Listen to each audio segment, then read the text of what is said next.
Assalamualaikum warahmatullahi wabarakatuh. Jadi seperti yang kita ketahui, kita tengah berada di tengah pandemi COVID-19 yang tengah melanda bumi kita ini. Jadi pembelajaran di sekolah dipindahkan di rumah masing-masing menjadi stay at home.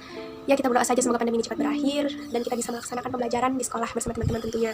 Jadi kemarin Jumat tanggal 24 Juli 2020 kita mendapat tugas dari Ibu Hasri untuk membuat pengamatan tentang tumbuhan yang ada di halaman sekitar kita.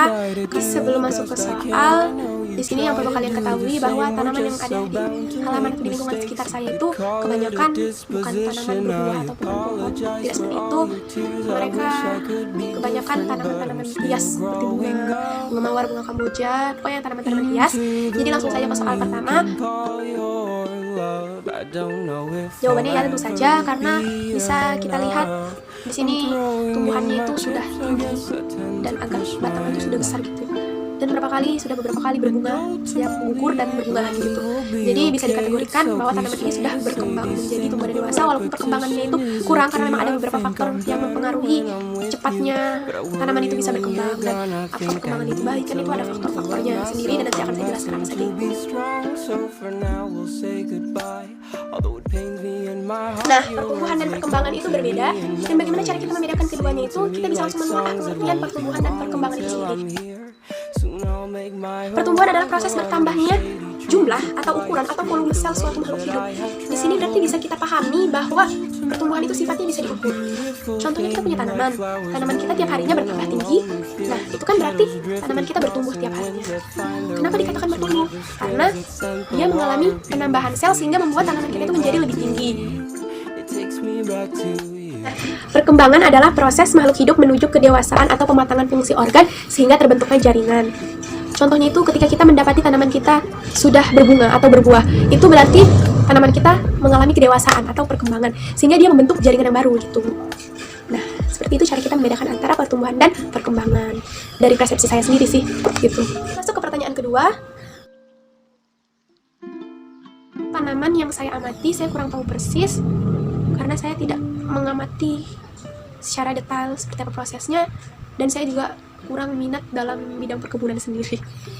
Tapi secara umum setahu saya tumbuhan itu kan dipengaruhi oleh dua faktor, faktor internal dan faktor eksternal yang akan saya jelaskan di pertanyaan berikutnya.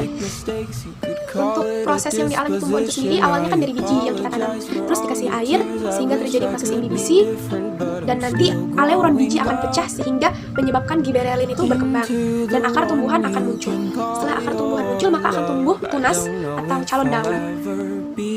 Selebihnya, untuk mengetahui apa yang terjadi setelah tunas tumbuh, kita bisa memperhatikan video ini bahwa makin lama tumbuhan ini makin bertambah tinggi dan membentuk jaringan-jaringan yang baru, yang artinya berarti dia sudah mulai berkembang.